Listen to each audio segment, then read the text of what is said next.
స్వామియే శరణమయ్యప్ప. ఈరోజు మాల యొక్క గొప్పతనము తెలుసుకుందాం. అయ్యప్ప దీక్ష మాలాధారణతోనే ప్రారంభమవుతుంది. మాలకు ఎటువంటి శక్తి ఉన్నదంటే భగవంతునికి దగ్గరగాను భగవంతుని సన్నిధిలోను నిలబెట్టగల శక్తి మాలకు ఉంటుంది. మాల అంటే దండ అని అర్థం. దండ అంటే ఆవలంబము అని అర్థం.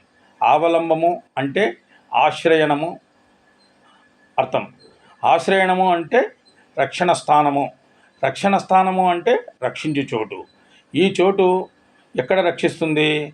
మన శరీరంలోని హృదయ భాగాన్ని రక్షిస్తుంది. హృదయంలోని భక్తి భావాలను రక్షిస్తుంది.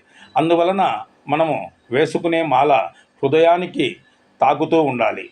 అలాగే మన శరీరంలోని ప్రాణాన్ని రక్షిస్తుంది. మన దీక్ష ప్రారంభమైన రోజు నుండి శబరీషుని దర్శనానంతరం ఇల్లు చేరే వరకు మాల మనకు రక్షణ కల్పిస్తుంది అని పైన పేర్కొన్న అర్థాలన్నీ బట్టి మనము తెలుసుకోవాలి. కావున ప్రతి ఒక్క అయ్యప్ప భక్తుడు కూడా మాల ఏ విధంగా మనము వేసుకోవాలి అన్నది ఈ విధంగా మనము తెలుసుకుందాం.